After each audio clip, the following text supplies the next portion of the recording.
ex convento de San José de Gracia, y esta es la iglesia.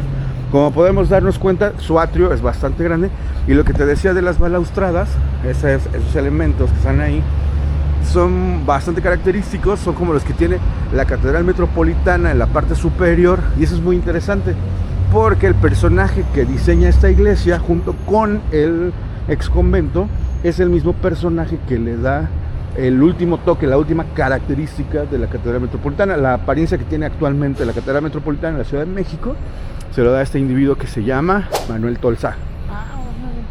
Y bueno, esa es una iglesia que solamente tiene una torre, a diferencia de la iglesia de acá de la Soledad, que fue construida con 2 torres, pero en el año de 1973 se le cayó.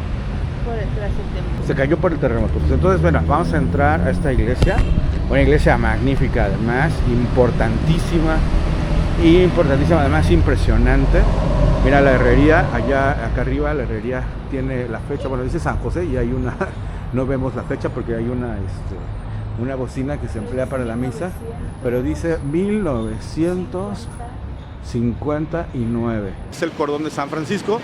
Justo en la parte superior, en la clave del arco, podemos ver 2 corazones, el Sagrado Corazón de Jesús, el Sagrado Corazón de María. ¿Cómo lo identificas? Bueno, el Sagrado Corazón de Jesús es el que tiene una corona de espinas que lo circunda, que lo constriñe, y la espada que está en el otro corazón, el corazón de la derecha, es la que representa el Sagrado Corazón de María. Y esto es basado en la profecía que Zacarías dio cuando presentó al niño Jesús en el templo y le dijo a María: una espada traspasará tu corazón. En la parte de arriba tenemos una cruz de Malta, no entiendo por qué está ahí, pero bueno, es un muy bonito vitral. Estamos hablando de que es una iglesia de 1803. Lo que a mí me llama mucho la atención de esta iglesia es que es una iglesia muy grande para ser una iglesia de la periferia, y ahorita te platico el porqué. Sí, porque ha estado en continua remodelación esta iglesia. Bueno, sí, se le han dado mantenimiento, por eso esta iglesia es tan interesante. Este espacio me parece bien interesante porque, si te das cuenta, estas puertas son muy modernas, no son las originales. Las originales son las que están acá atrás, en esta portada de... Yo siempre he tenido dudas de si aquí era como un recibidor. Este es el sotocoro, la parte del sotocoro, y esta es la parte donde ya empieza prácticamente el recinto religioso. Mira, aquí qué interesante está esto. Aquí son los goznes de madera. Bueno, en realidad es un cajo ahí de ¿cómo se llama? Un cajo que debe ser o de metal o de piedra, y en la parte superior pues lo mismo. Aquí bueno, aquí ya fue remodelado ahí, pero esta hoja de la puerta sí lo tiene. Mira, ahí sí lo podemos ver. Si nos acercamos, vamos a poder ver que sí tiene ahí arriba el mismo elemento. Son unas puertas enormes. Una iglesia que solamente tiene una sola nave, tiene un altar principal que no es de madera, sino es de estuco, es decir, es de mampostería, pues. Tiene una urna donde tenemos a la Virgen de la Inmaculada Concepción, que es una imagen muy antigua, y aquí podemos ver lo imponente de este templo. Aparte de eso, en 1669, 1696, no me acuerdo la fecha exacta, pero fue en los años 1600. En los años 1600. Que hubo un terremoto muy fuerte aquí en la ciudad de Orizaba que tiró los edificios. Por lo tanto, el gobierno de aquella época decidió que no se iban a poder hacer edificios o casas de mampostería de 2 pisos.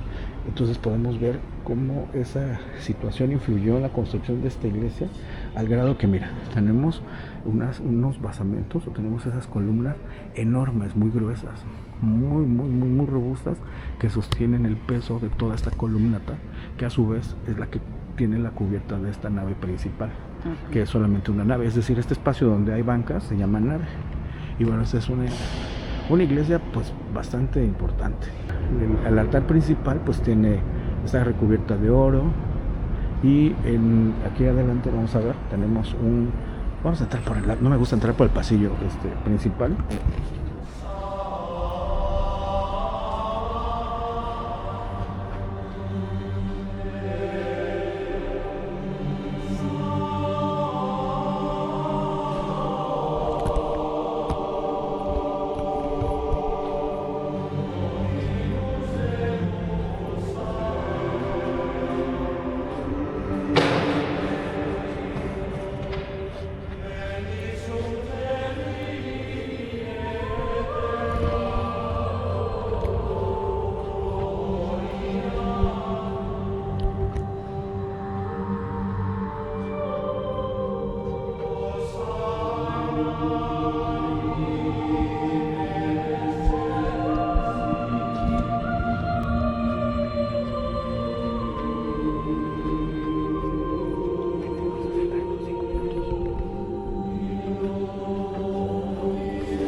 Bueno, ese es un púlpito de madera de cedro que está recubierto en oro.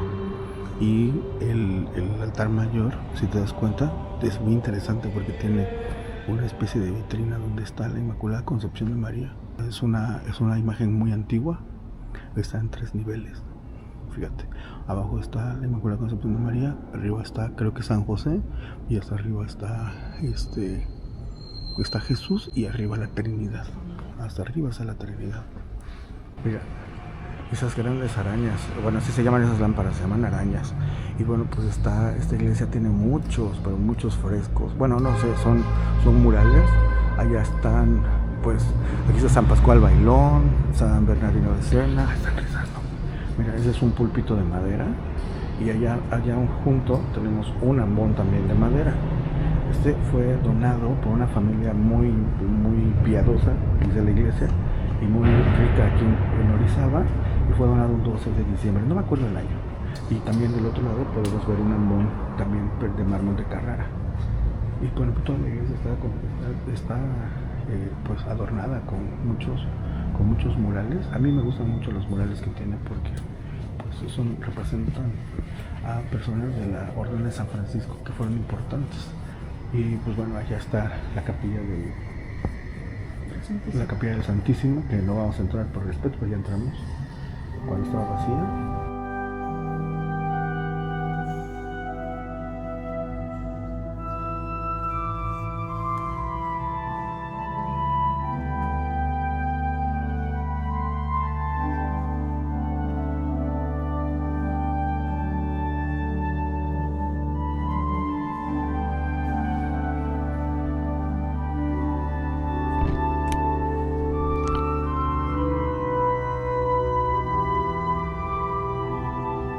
Ese es Francisco de Asís, el que está allá arriba. Mira, San Francisco, Beato Francisco X de Cisneros, San Antonio de Padua.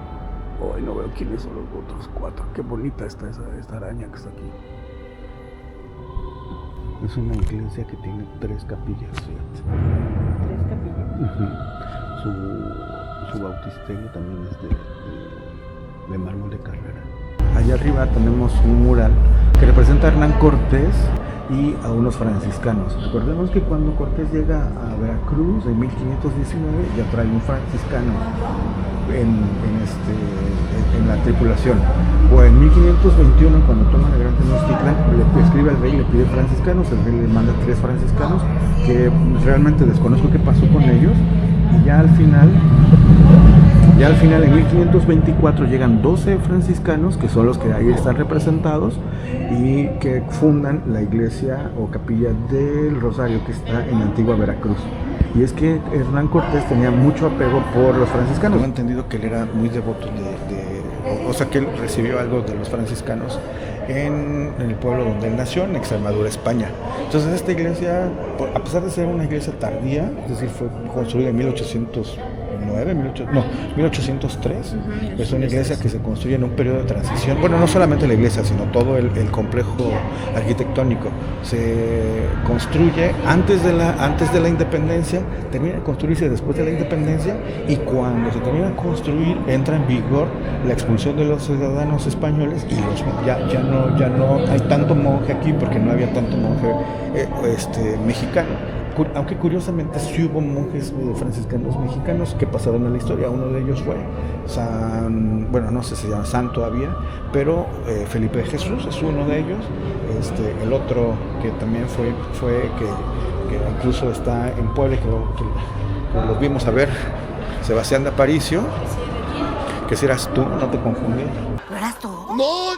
Mira qué distraída soy. ¿Me podrías explicar por qué tenemos ventanas adentro del templo? Esas ventanas que hay ahí, esta iglesia es una iglesia que pertenece a un convento y a un colegio. Entonces los monjes podían estar ahí en esas ventanas y escuchar la misa, participar de la misa sin estar en contacto con la gente de aquí abajo. Okay. Entonces por eso es que puede haber esas. De hecho, si tú vas a los conventos en Puebla, por ejemplo el convento de Santa Mónica, te vas a dar cuenta que ahí incluso hay unas celosías, unas mirillas, unos hoyitos donde ellas podían ver de donde estaban hacia afuera, donde estaba la misa, pero la gente que estaba en la misa no podía ver hacia ellos. Y en esta iglesia pues pasa exactamente lo mismo. Aquí tenemos otras ventanas, o sea, tenemos ventanas a ambos lados de la nave. Cuando tú me dices que es una iglesia con una sola nave, es solamente este pasillo. Entonces, ¿qué pasaba en los de al lado? La nave es el lugar donde tú llegas, te sientas y estás. Las catedrales tienen 3 naves, una nave principal que está en medio y 2 laterales. En este caso no. ¿Por qué no? Porque las que están a los laterales no podrían ver hacia el lugar donde se rezaría la misa, que es el altar principal. Ok, ya entendí. Okay, mira, y aquí sí se ve San Buenaventura, San Antonio de Padua, que son los que están aquí en las pechinas, ahí en la parte superior, que son franciscanos. En algunas otras iglesias, cuando entramos, podemos ver en esas pechinas, que son esos elementos triangulares que soportan la cúpula, y donde normalmente ponen a los 4 evangelistas. Y ahí tenemos columnas de estilo neoclásico. Y pues arriba elementos importantes de la religión católica. Muy interesante, con demasiada historia. Esta iglesia tiene 3 capillas, ¿sabías? No. Tiene la capilla del Santísimo, que es la que está acá a un lado. Tenemos otra capilla, que es la que está aquí donde vamos a pasar ahorita. Esta es una capilla, porque es un lugar en el que tú puedes entrar.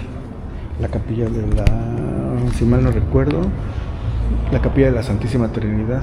Aquí podemos ver que hay enterrados, hay un fraile franciscano que está enterrado, que está aquí.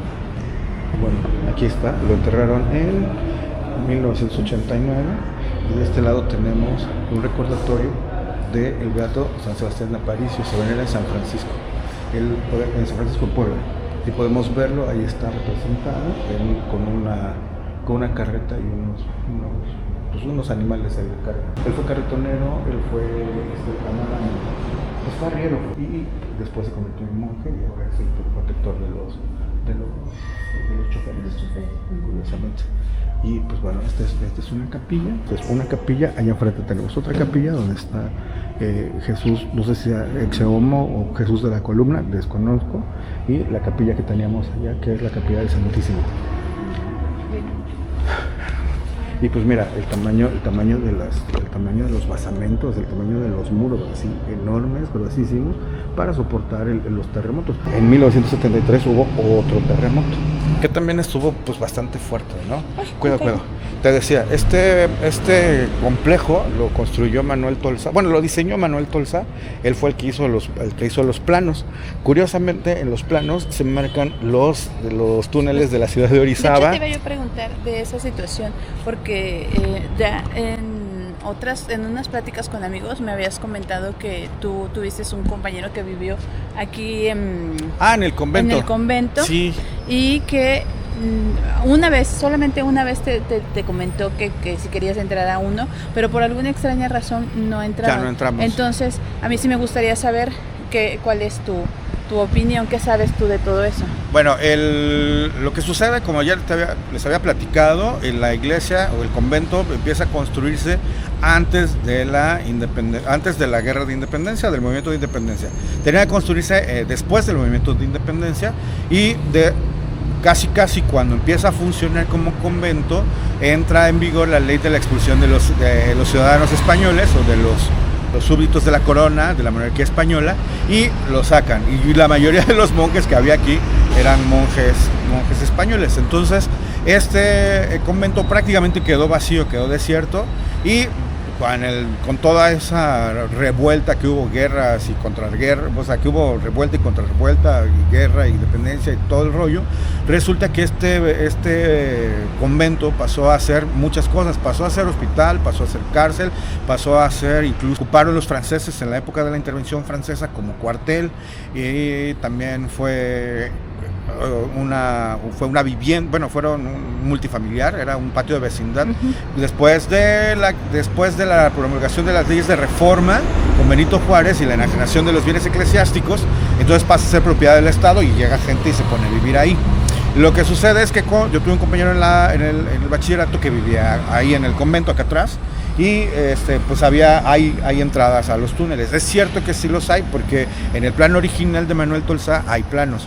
Ahí están marcados los planos, los túneles. Hay un túnel que tengo la certeza de que existe, que va desde de la parte del sótano del ex convento a la capilla de la Virgen de Guadalupe, que se encuentra aquí en el Cerro del Borrego, al pie del Cerro del Borrego. De hecho, pues acá atrás está el Cerro del Borrego, no lo podemos ver. Si vemos por aquí, ahí podemos ver que está el Cerro del Borrego. Entonces hay un túnel que conecta el convento con el Cerro del Borrego.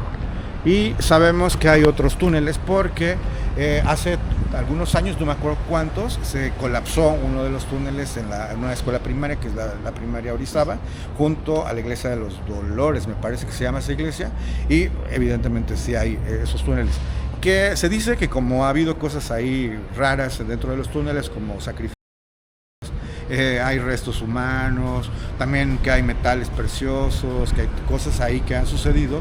Entonces dice que por eso están tapiados y que no los abren, porque la leyenda dice que si llegan a abrir los túneles van a escaparse todos esos gases tóxicos que hay ahí, y como Orizaba es un valle, está rodeado de cerros, pues entonces se iba a quedar los gases acumulados y probablemente matar a toda la población del valle de Orizaba. Pero bueno, al final de cuentas esa es una leyenda de lo que evidentemente sí pasó. Manuel Tolsá, el célebre arquitecto, que además era escultor, porque tenemos la estatua ecuestre de, no me acuerdo cómo se llama, Carlos IV, no sé, pero el caballito de Tolsá, que está en la Ciudad de México, afuera del Palacio del Museo Nacional de Arte, enfrente del Palacio de Minería, ahí evidentemente podemos ver el genio del constructor y arquitecto Manuel Tolsá. Ahora vamos a visitar una parte de lo que es el colegio que fundaron los jesuitas, los franciscanos. Y es que los franciscanos estaban acostumbrados a hacer buenas obras, porque pues así lo marca la Orden de San Francisco.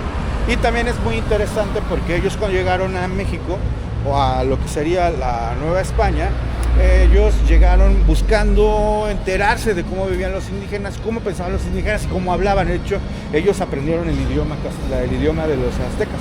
Bueno, no de los pueblos originarios. Aprendieron el idioma de los pueblos originarios, porque no solamente aprendieron náhuatl, aprendieron purépecha, aprendieron los idiomas principales que se hablaban en ese entonces en el anáhuac. Y gracias a ellos tenemos hospitales, tenemos colegios, tenemos libros de botánica y libros de historia que ellos copiaron y lo escribieron, pues lo pasaron a la escritura. Uno de los franciscanos más importantes que conocemos a Fray Bernardino de Sahagún, conocemos a Motolinía. Fueron franciscanos que al final terminaron pasando a la historia por hacer cosas interesantes en Convento. Vamos a conocer este espacio que, bueno, es parte del colegio de los franciscanos aquí en Orizaba.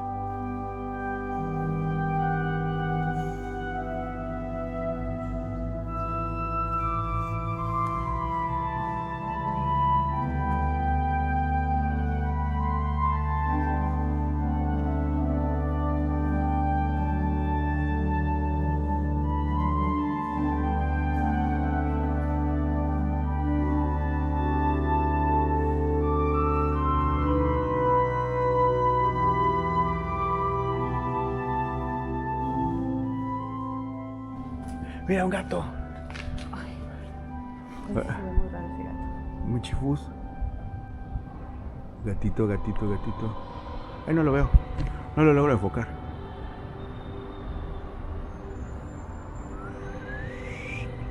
No lo logro enfocar. Vale. Ahí está un gato. Ahí está el michifus. ¿Sabes a quién se parece? ¿A quién? A esta maestra de los de Harry Potter. Ah, McGonagall. Can you imagine the look and how we're gonna go to space if we were late? Bueno, esa es la Iglesia de la Soledad, que no se llamaba Iglesia de la Soledad, pero que Manuel Tolsá también la incorpora en su diseño.